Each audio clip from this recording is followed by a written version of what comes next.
विशेषकर आज यही जो छतु चाष कार्यक्रम विगत 2 दिन धरी चली आज तार शेष दिवस थिला एवं पाଳ छतु आ ढिंगरी छतु चाष विषय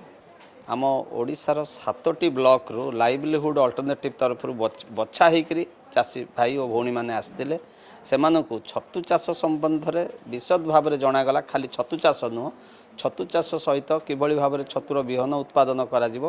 छतु को किभली भाव में अमल करा जाई ठीक भाव में ताकू पैकिंग करी बजार रे बिक्री करा जिवो से सब विषय में पुंखानुपुंख भाव में से कहगला ता सहित से माने किभली भाव में संगठित हेबे एवं संगठित होकर ग्रुप माध्यम केमती छतु चाष करेंगे जहाद्वारा कि छतु चाषर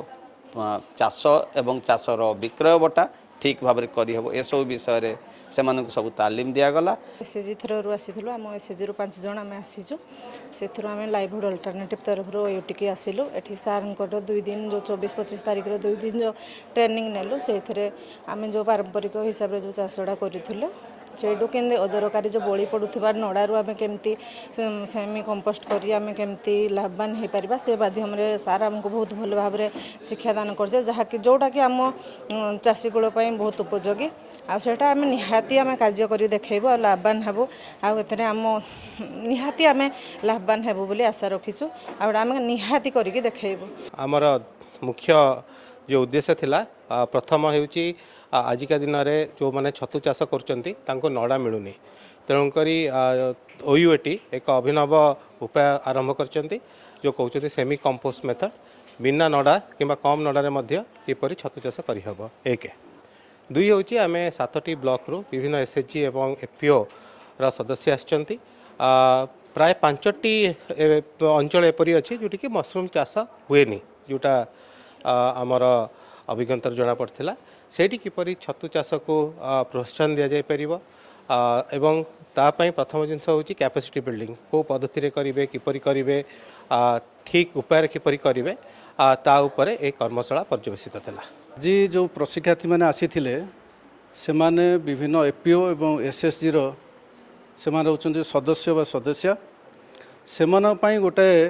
कार्यशाला आज आयोजन करा जायतिला लाइवलीहुड अल्टरनेटिव संस्था द्वारा एवं ओयूटी सेटा से प्रशिक्षणटा दि जाइथिला एवं विशेषतः जे जो माने वर्तमान पाळ छतु उत्पादन करूचंती से माने आगु को केमिति नूतन प्रणाली रे जोटा ओयूटी द्वारा उद्भावित नूतन अर्ध कंपोस्ट प्रणाली से विषय मुख्यतः से प्रशिक्षण दि जाइथिला ता सहित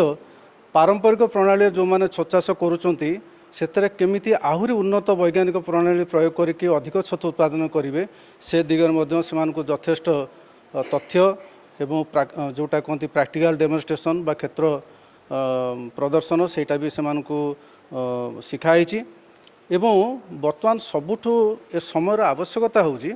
जे आजिकाली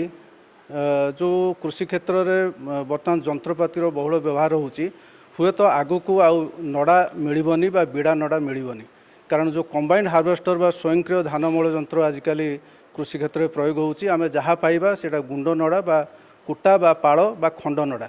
जोटा कि आमे आमर पारंपरिक छतु उत्पादन प्रणाली आमे ताऊ व्यवहार करि परिबा नाही।